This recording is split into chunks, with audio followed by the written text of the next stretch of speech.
Bom dia, bom dia. Hoje, domingo, 8 de setembro, vamos conversar um pouco sobre o Setembro Amarelo. O mês de setembro, chamado Setembro Amarelo, é o mês do cuidado com a saúde mental.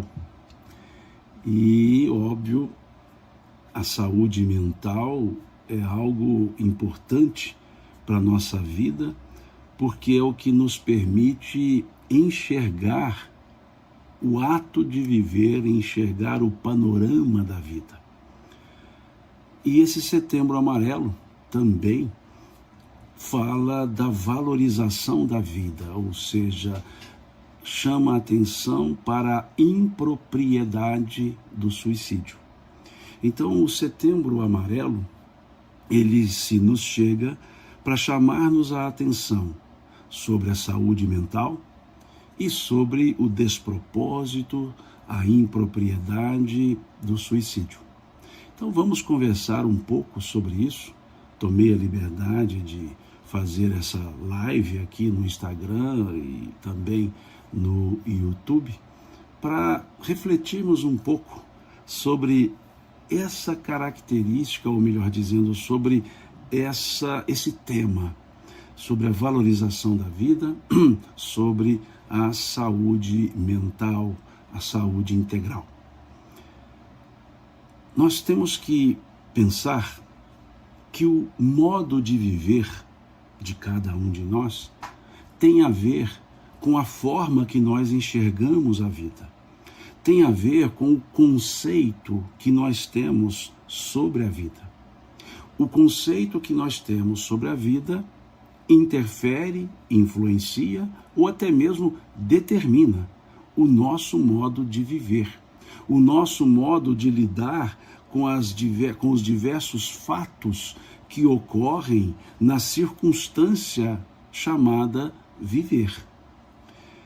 Nós temos dois conceitos que norteiam para as pessoas a sua forma de viver.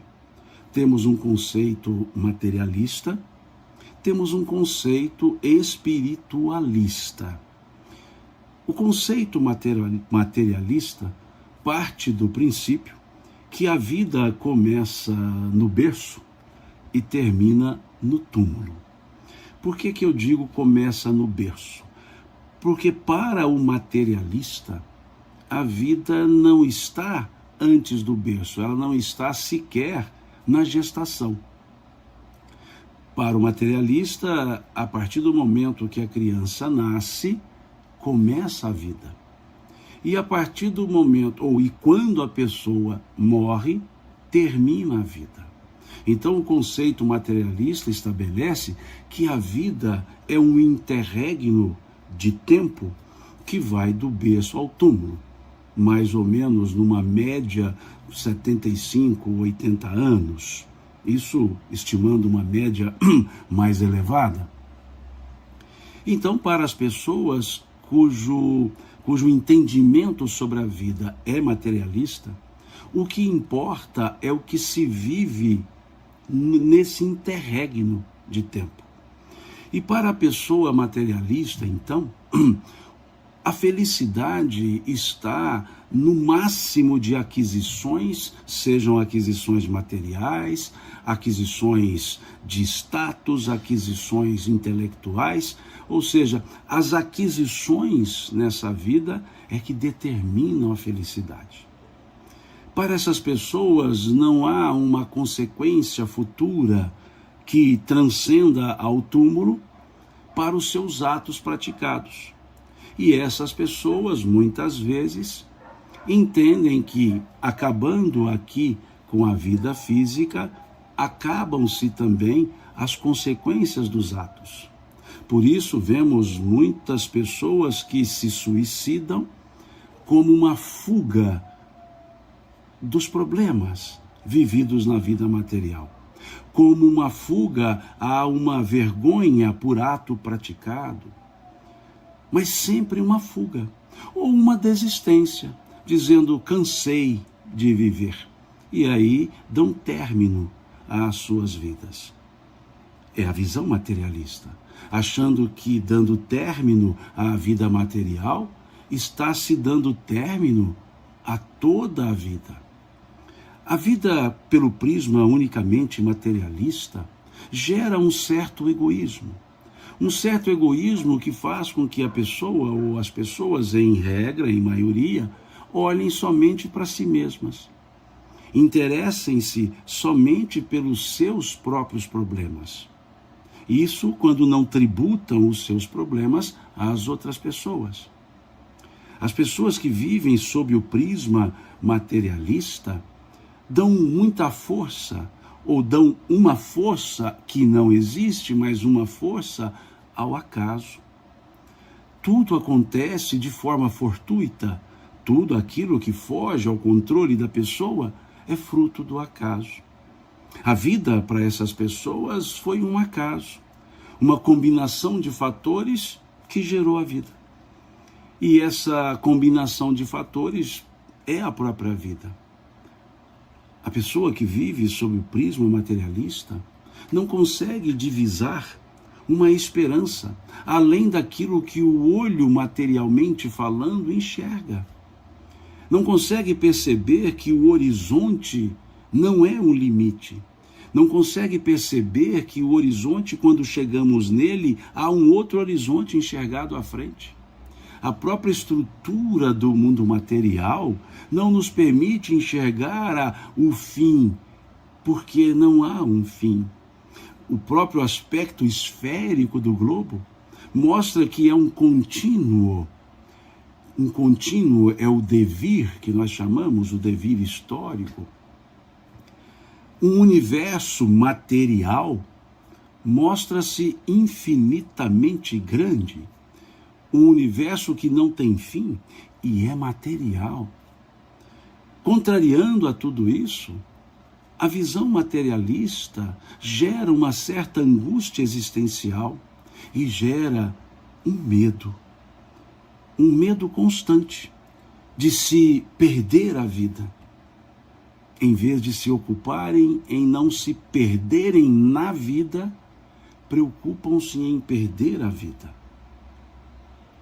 Então, para essas pessoas que vivem sob o prisma materialista, esse conceito de vida faz com que suas atitudes sejam sempre imediatistas.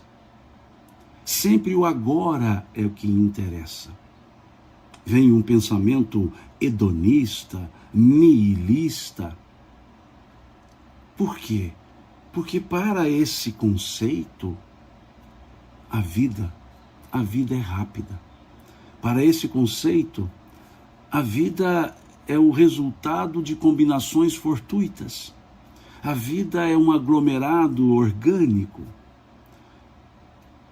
em que nada acontece fora desse aglomerado orgânico. Então, podemos perguntar que perspectiva de crescimento e melhoramento essas pessoas terão. Então, esse conceito de vida materialista gera, em regra, esse tipo de comportamento, esse tipo de visão para a própria vida. O conceito espiritualista. Espiritualismo é um gênero que comporta diversas correntes do pensamento. O que é espiritualismo? É o estudo, é a análise, melhor dizendo, de tudo aquilo que transcende a matéria. Na corrente espiritualista, há os que entendem que a vida começa no berço, mas não termina no túmulo. Na corrente espiritualista, há aqueles que entendem que a vida começa numa criação divina, perdida na eternidade do tempo, e que antes de nascer nós já existíamos. Então, para uma determinada linha da corrente espiritualista, a vida não começa no berço e a vida não termina no túmulo. Para a corrente espiritualista, que entende que a vida não termina após a morte, mas que a vida começa no nascimento, há aqueles que entendem que começa na concepção, nós chamamos esse conceito de unicista. É o espiritualismo unicista. Uma só presença na Terra, cuja vida continuará depois da presença na Terra. Esse conceito unicista, e óbvio, traz Deus, a vida espiritualista, o conceito espiritualista, traz a ideia de um Criador, chamando por quaisquer nomes, mas é a ideia de um Criador, que seja chamado de El Shaddai, de Deus, de força universal, de inteligência suprema, de arquiteto do universo, não interessa o nome que se dá. A corrente espiritualista tem o Criador. Agora pensemos na corrente espiritualista unicista. É aquela que a vida começa no berço e não termina no túmulo. Para essa corrente, a vida ganha uma dimensão muito maior. E para essa corrente fica claro que as atitudes na vida material refletem nessa continuidade da vida. Para essa corrente fica claro que destruir o corpo não destrói a vida. Para essa corrente fica claro que o exercício, ou melhor dizendo, que a impropriedade do suicídio gerará consequências, porque a vida não terminará. Que o suicídio terminaria com a vida material, mas não terminaria com a vida. E a pessoa continua a sua vida com aquele carrego das consequências dos seus atos e o carrego da consequência do ato suicida, porque para a corrente espiritualista unicista seria um corte, seria uma ruptura com a vida material. Ok? É uma corrente que já dá um sentido mais amplo para a vida. Já dá um sentido para que a pessoa entenda que um ato praticado contra o corpo não será praticado contra a vida. E a pessoa continuará vivendo com as suas frustrações. Mas, ao mesmo tempo, a corrente espiritualista unicista, por entender que a vida começa na concepção ou no nascimento, não consegue trazer explicações sensatas para as questões congênitas. Pessoas que nascem com plena saúde, pessoas que nascem já com debilitada saúde. Nascem com situações impeditivas de uma vida, aspas, materialmente saudável. Pessoas que já nascem com cegueira, com limitações físicas, com limitações mentais. Já nascem com chamadas doenças congênitas. Há um Criador, que é justo, porque pessoas nascem em perfeita saúde e outras nascem com saúde debilitada. Porque pessoas nascem em berços de ouro e outras nascem na miséria. O Criador é justo. E essa corrente muitas vezes diz que é a vontade do Criador. Mas um Criador, que é justo, óbvio, não teria vontade boa para um, vontade ruim para outro. Dizem também, mas aquele que padece, que passa dificuldades, aquele que nasce já em dificuldades, terá uma vida plena no céu. Mas aquele que não nasce com dificuldades, que não padece em nascimento da saúde em nascimento, e vive uma vida condigna, também ganhará o céu. Então não há equanimidade nessa ideia. A lógica de Deus não seria equânime, não estaria equilibrada. Então é preciso entender que esse Criador é justo. Daí uma outra corrente espiritualista que nós chamamos pluricista. Aquela corrente espiritualista que trabalha com a ideia da pluralidade das existências. E dá o nome a esse interregno entre berço e túmulo, dá o nome de existência. E traz o nome vida para aquilo que é essencial, para aquilo que é a essência da existência. Vida, desde que fomos criados, há de infinito, há de eterno, é a vida. E existência são os momentos em que estamos aqui na Terra. Para essa corrente pluricista, a vida pré-existindo a existência faz com que a pessoa, quando vem para a existência, por meio da encarnação, assim chamada, por meio do nascimento, ela já traga o seu histórico de vida. A existência ou as existências se sucedem, sempre trazendo o saldo existencial, o saldo da sua história de vida, que começa na própria eternidade do Criador, não se sabe precisar a data. E assim sendo, essa corrente pluricista, essa corrente da pluralidade das existências, ela diz que nasce-se com essas limitações congênitas, ou seja, doenças congênitas, porque é o saldo trazido, já é consequência. Não é algo que Deus quis ou deixou de querer. Faz parte da própria lei de Deus e isso gera, por assim dizer, as consequências. Que o nascer em berço de ouro ou não, fazem parte de uma programação que esse ser nascente desenvolve antes de nascer. E assim programa a sua existência, programa o gênero de provas pelo qual vai passar. Então essa corrente pluricista vai mostrar que a existência presente é continuidade e que a vida não é o interregno entre o berço e o túmulo. A vida é uma etapa, a vida terrena, a vida corpórea, a existência é uma etapa da vida. Que a vida não tem fim.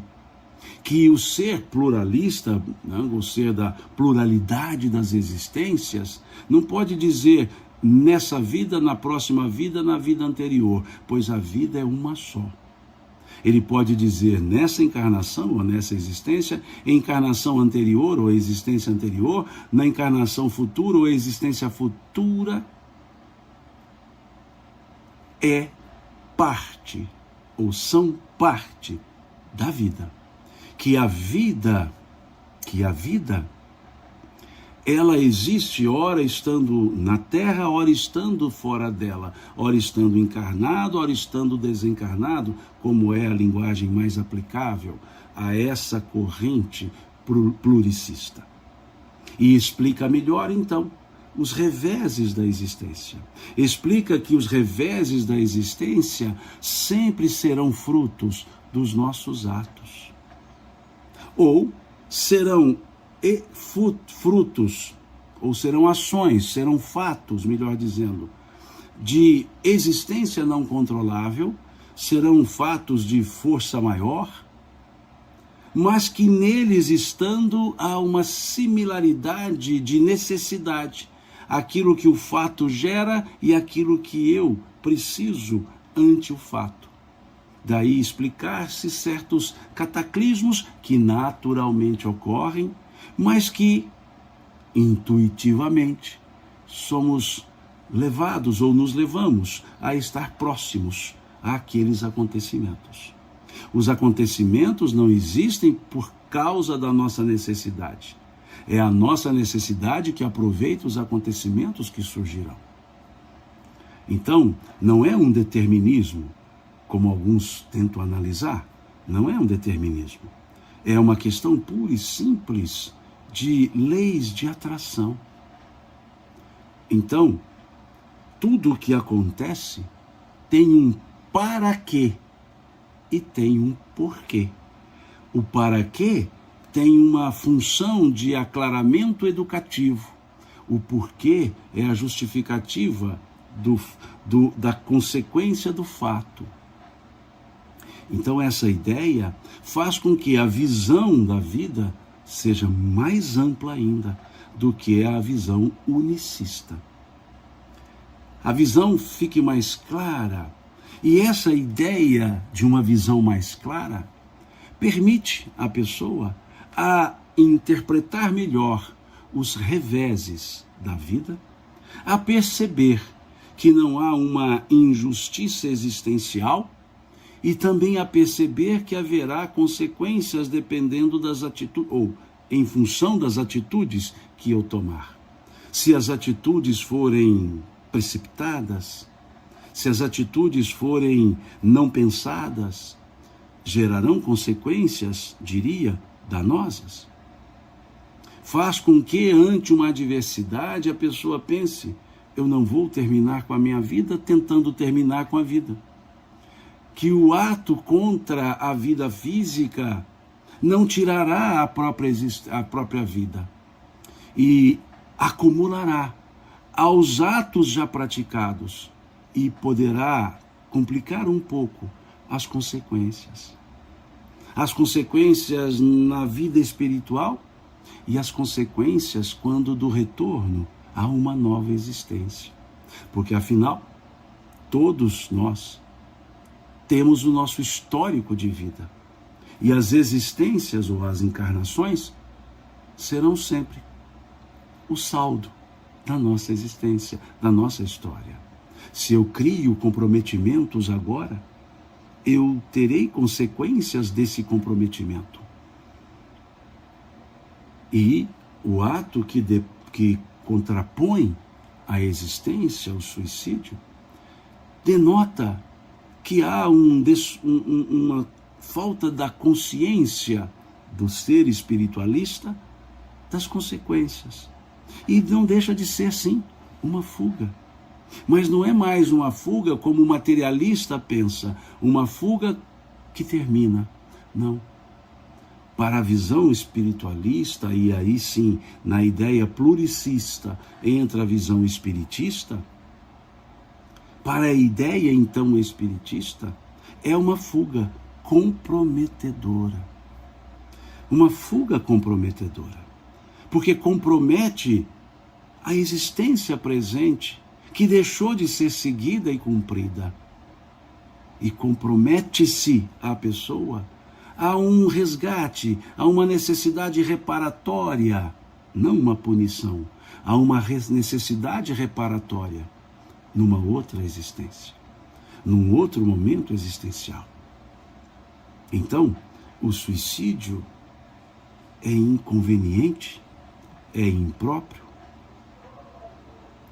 é algo impensado, que podemos dizer que a pessoa tenta sair do sofrimento para cair no desespero, ou sair da desesperança para o desespero. Mas é preciso observar que na vida terrena há circunstâncias que nós podemos chamar fatores de risco.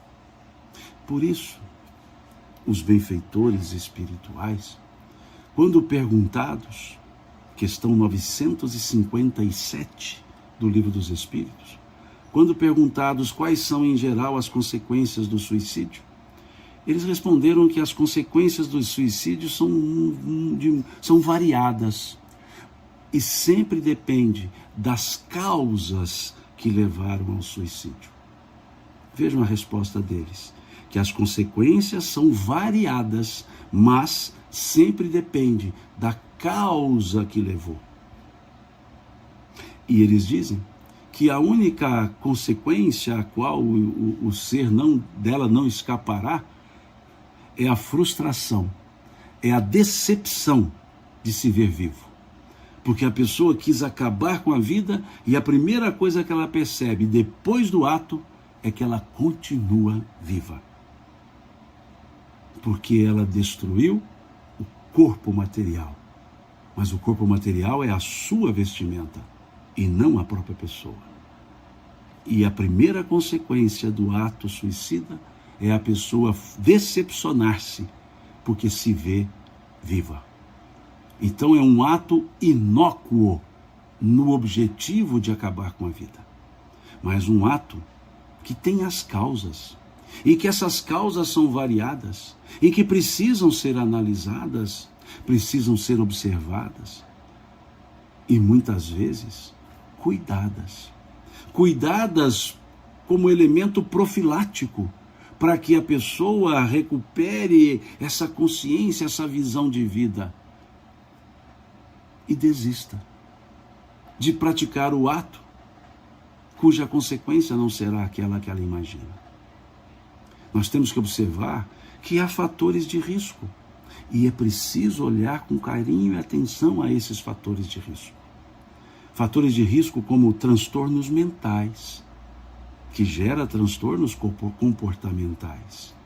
Um transtorno mental, um transtorno emocional, como a depressão, os vícios, a própria personalidade, que é justamente aquele senso, a sensação do histórico das encarnações, das existências anteriores, formam uma certa personalidade. A pessoa deprimida precisa ser olhada, acompanhada, porque a depressão, seja ela patológica, seja ela circunstancial, gera um certo transtorno mental e um transtorno um transtorno comportamental. Um outro fator de risco são fatores socioambientais.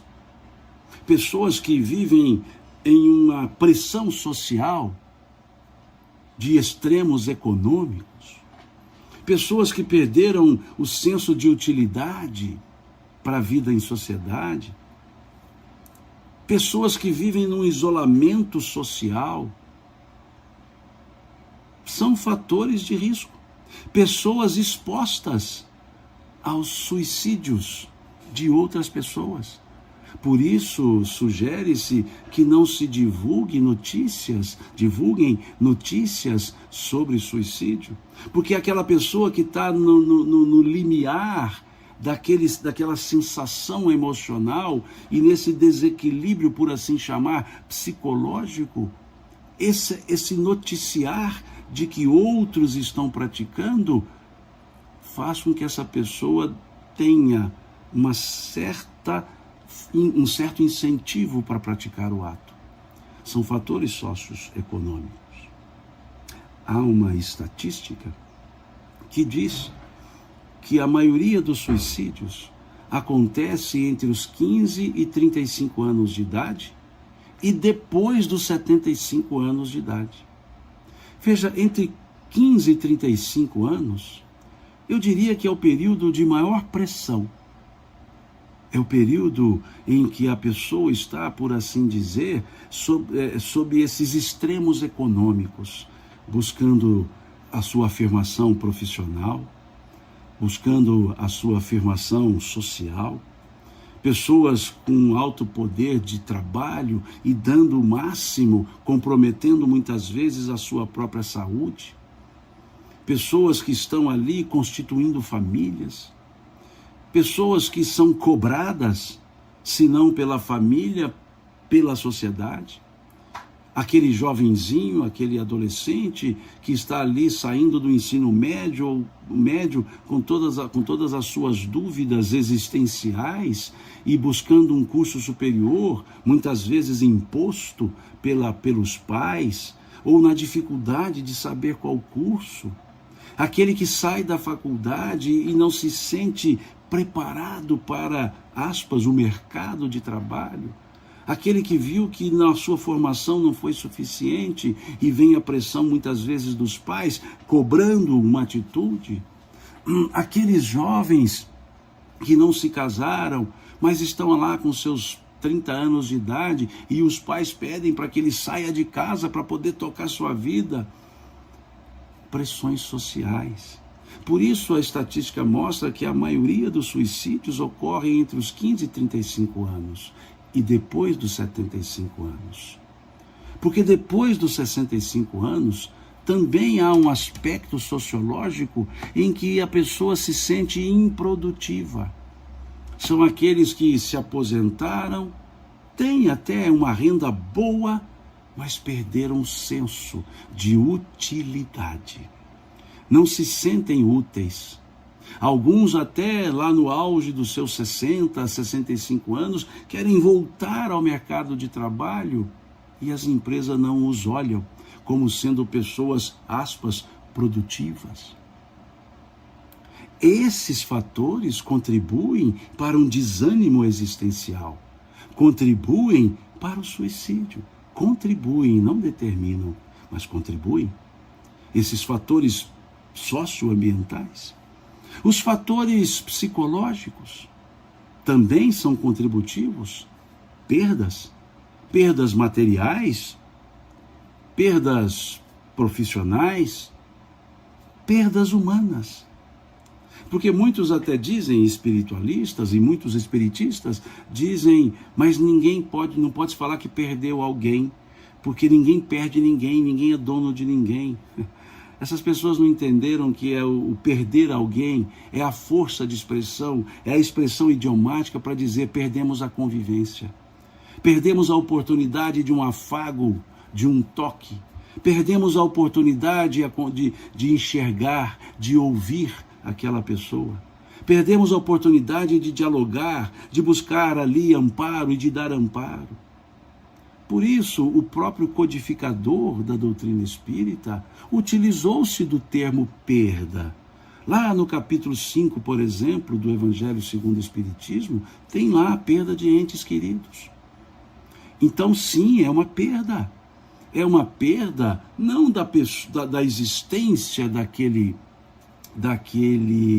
ser, porque é imortal, mas a perda daqueles momentos que são tristes, sim, esses momentos depois da perda dessa convivência, da perda da possibilidade de enxergar, de dar aquele afago, apertar a bochecha, dar um beijo. Isso é o sentimento de perda. Por isso dizer, perdeu alguém. Não venham os espiritistas, ou parte dos espiritistas, porque eu sou espiritista, parte dos espiritistas dizerem que não se pode usar essa palavra. Estudem melhor a gramática, estudem melhor dizendo, não a gramática, estudem melhor a filologia, que vocês verão que a palavra perda não significa coisas materiais. Tem até a perda de tempo. E se há uma coisa que não é material, é o tempo. E com um detalhe, a perda do tempo, ela não mais se recupera.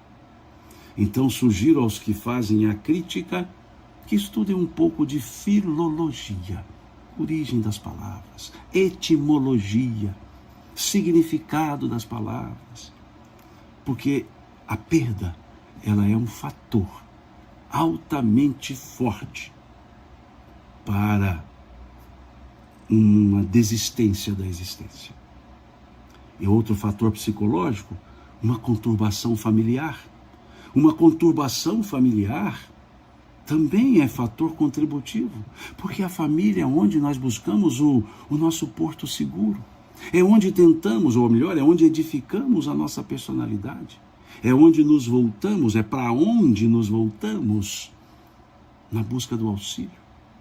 Então a conturbação familiar, a desídia familiar, a indiferença familiar também é um fator contributivo.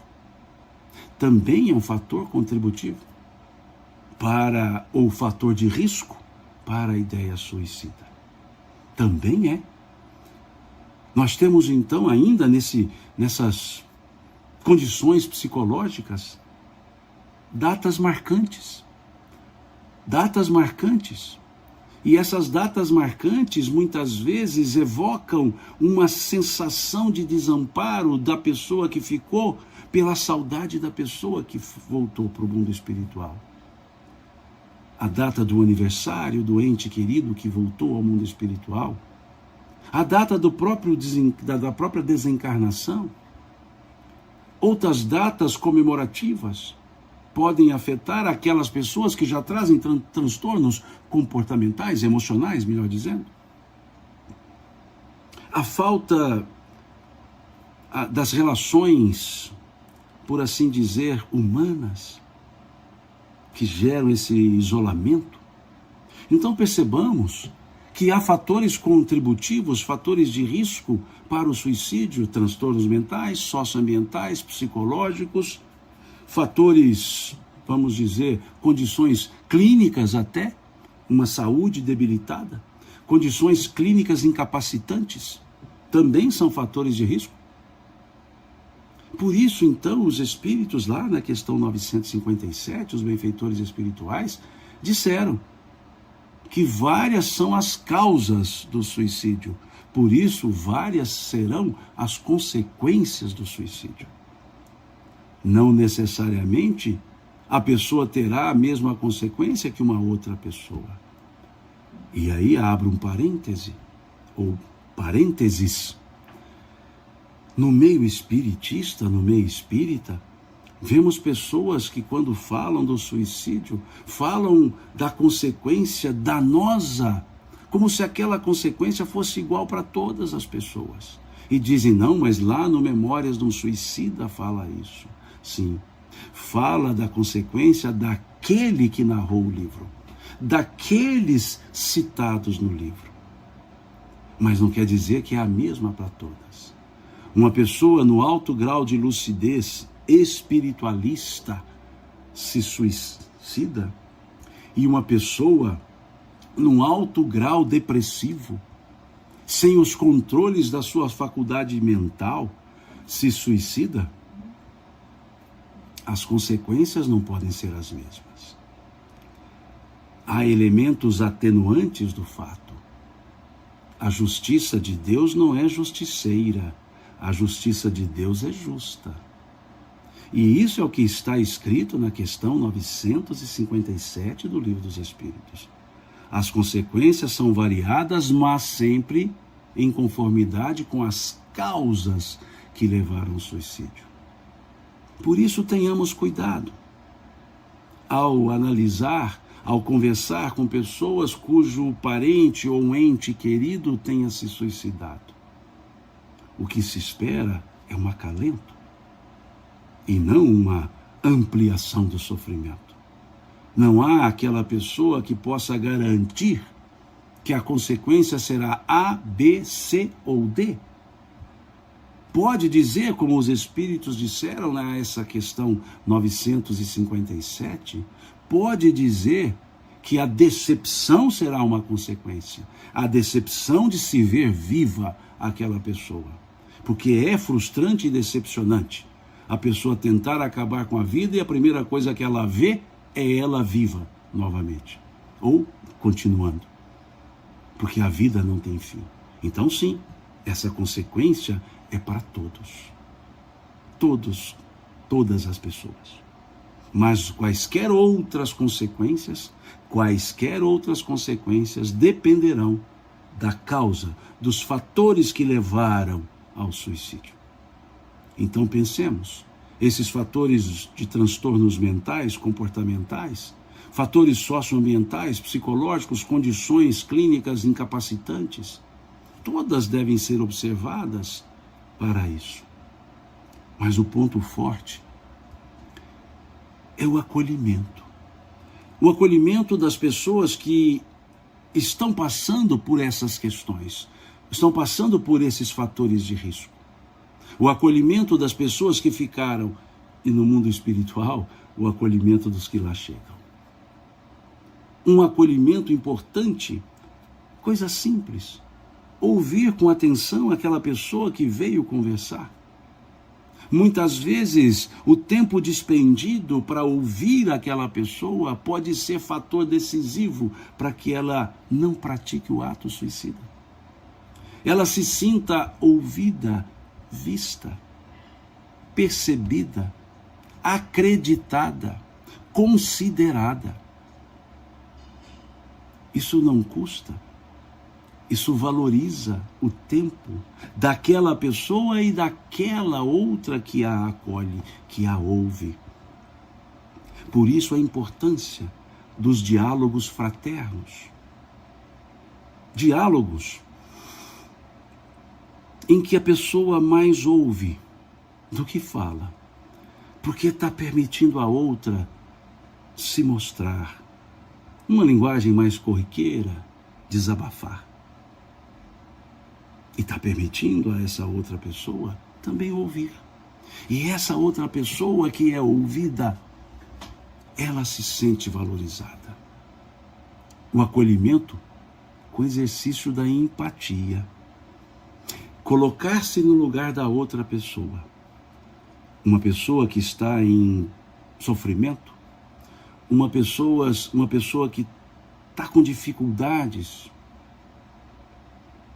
ela não se sentiria bem ouvindo assim da outra pessoa. Isso é coisa simples. Nossa, mas você está sofrendo por causa disso? Você é tão pequeno. Onde está a empatia? Onde está a empatia? A dor maior do mundo sempre é a dor da pessoa. Sempre é a dor da pessoa. Eu posso dizer que a minha maior dor é a que eu estou passando na hora. Mas a maior dor do mundo é a dor que a pessoa passa naquele momento. Então a empatia permite-nos nos colocar no lugar daquela pessoa para entender o quão pesado é para ela aquela circunstância. Pode não ser para mim, mas para outra é. Então no acolhimento, a empatia é fundamental. No acolhimento, dar mensagens alvissareiras, mas não é um coaching. Não são frases prontas, como vemos nos livros de autoajuda, que ajuda aos que escrevem o próprio livro. Mas pensemos, não são frases prontas, é aquilo que o sentimento está dizendo no momento. É dar as mensagens, que podem ser mensagens não verbais. Podem ser não verbais.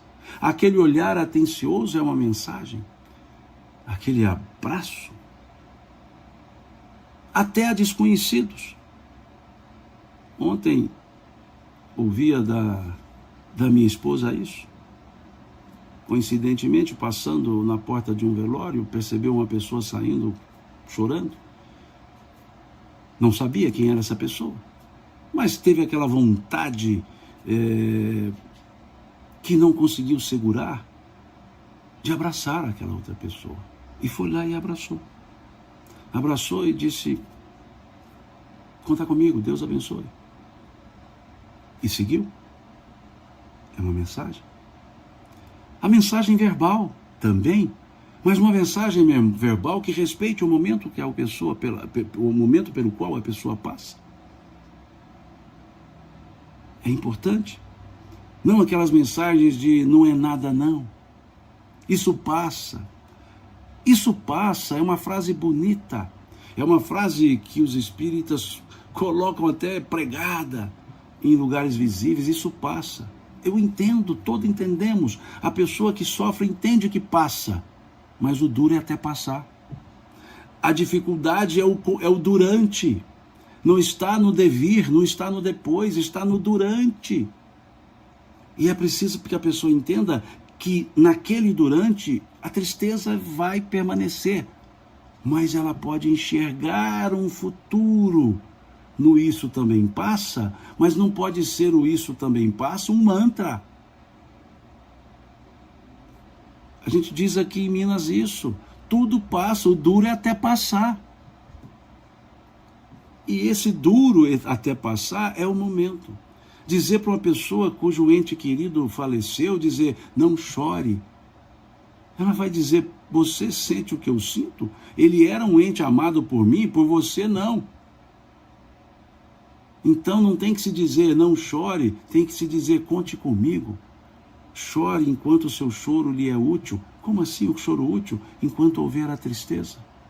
Quando o choro passar a ser reclamações, cobranças, aí sim, não chore, é dizer isso lhe faz mal.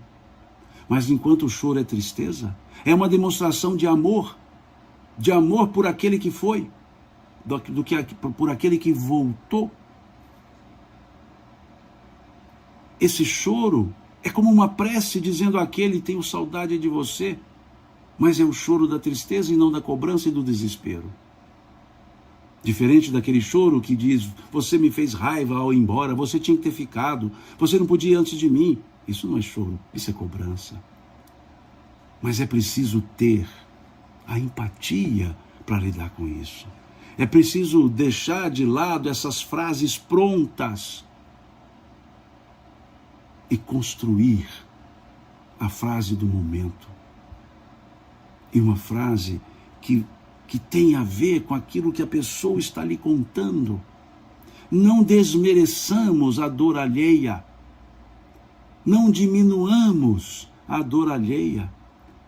Não mensuremos a dor alheia pela força que nós temos, mas sempre pela força que o outro tem. Isso é ser empático. Isso é ter cuidado e afeição pela pessoa que buscou ali o acolhimento. Podemos não conhecer a pessoa, mas o não conhecer não é impeditivo para se sentir afetuoso para com a pessoa. Quantos podemos evitar? Quantos atos suicidas podemos evitar com esse acolhimento? Em vez de ficar dizendo das consequências danosas, por que não trabalhar com a evitação?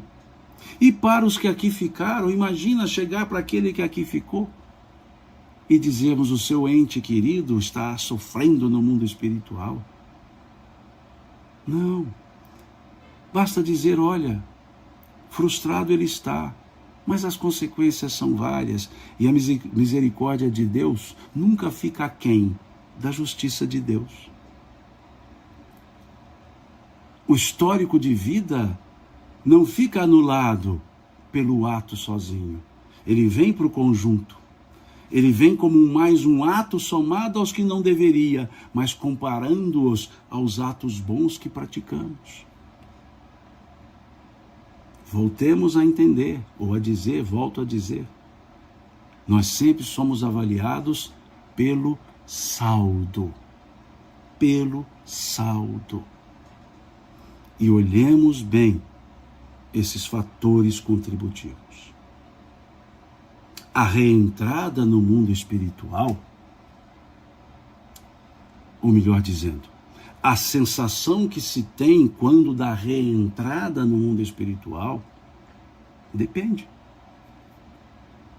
Na questão 961, do Livro dos Espíritos, Kardec pergunta qual é a sensação, o sentimento que a pessoa sente no momento da morte. E os Espíritos dão uma resposta perfeita. Eles dizem, a dúvida para o cético, o medo para o culpado e a esperança para o homem de bem. Olha que coisa interessante a resposta. Qual é o sentimento que o espírito experimenta quando da morte? Eles respondem, a dúvida se ele era cético, o medo se ele se sente culpado, consciência, e a esperança se ele era uma pessoa de bem. Então vejamos que essa própria resposta da 961, se somarmos ou se ajuntar, se conjuminarmos-la com a resposta da questão 959, fica claro que os sentimentos são diversos quando chegamos no mundo espiritual. Por isso disse no início dessa live, o conceito que nós temos sobre a vida determina a nossa forma de viver e de entender os acontecimentos da vida. Pensemos nisso. Pensemos nesses conceitos e entendamos que a vida é algo perene, que destruir o corpo não destrói a vida, que deixar a vida terrena antes da hora é uma insensatez, é uma perda de oportunidade, porque estar aqui na terra é uma oportunidade redentora. Redimirmos-nos dos nossos erros pela oportunidade de refazer os nossos atos materiais. É a questão 230 do Livro dos Espíritos, que diz que o espírito evolui no mundo espiritual em conhecimento, mas só o contato com a matéria permite ao espírito exercitar o conhecimento adquirido. É o que encontramos na questão 132 do Livro dos Espíritos, quando se pergunta sobre a finalidade da encarnação dos espíritos. E os espíritos respondem: Deus vos impõe a encarnação com a finalidade de vos fazer progredir. Vos fazer progredir. Para uns é uma prova, para outros uma missão. E eles acrescentam: mas todos estão em condições de cumprir com a sua parte na obra da criação. Os elementos co-criadores que nós somos. Cumprir a nossa parte. E uma grande parte, ou melhor, a nossa maior parte, é dar valor à encarnação. É lidar com as adversidades. Porque ninguém está aqui na Terra para sofrer. Deus é justo, não é justiceiro. Ele é soberanamente justo e bom, não é justiceiro. Então ninguém está aqui para sofrer. Estamos aqui para aprender. Podemos aprender com os erros.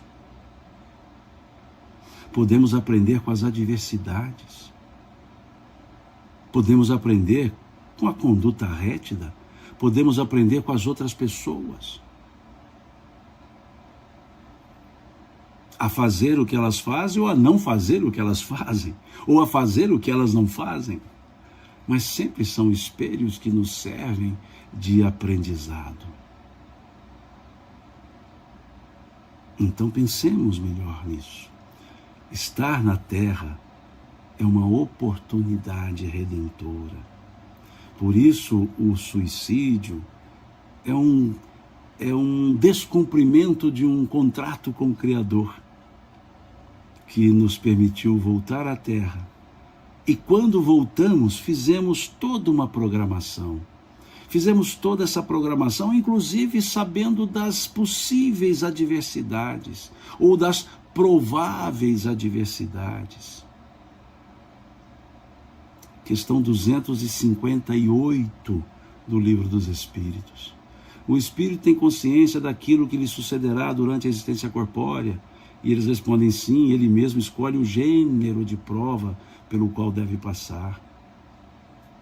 E na questão seguinte, 259, nos mostra que muitos acontecimentos são condutas nossas praticadas nessa vida, ou melhor dizendo, nessa encarnação. Quando perguntam aos espíritos, então, tudo que nos acontece na existência corpórea foi por nós escolhido? Os espíritos respondem: tudo não é a melhor palavra, pois escolheste o gênero de provas, não todos os acontecimentos da vida.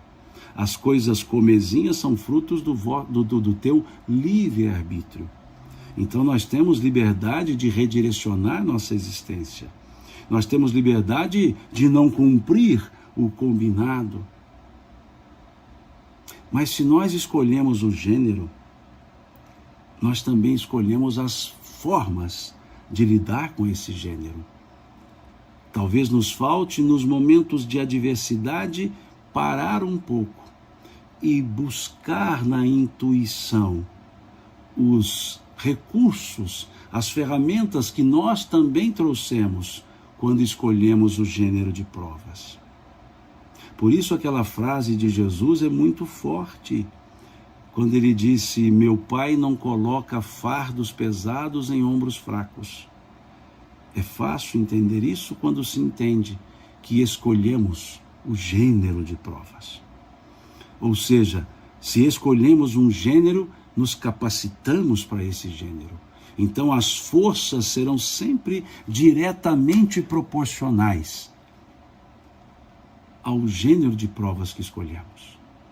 Mas temos a liberdade, o livre-arbítrio, de mudar alguns gêneros, até complicando-os.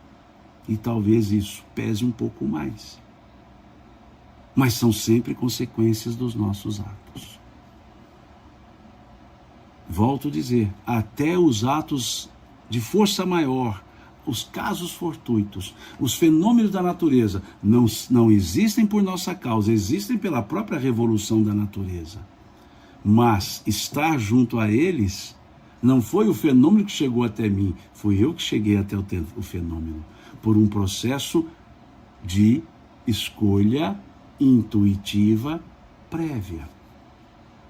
Desculpe-me os que pensam de maneiras diferentes, mas eles não conseguem uma fundamentação segura para isso. Já ouvi muitos. Nenhuma das fundamentações são seguras porque são todas subjetivas. Todas. É sempre assim, penso eu, acho eu.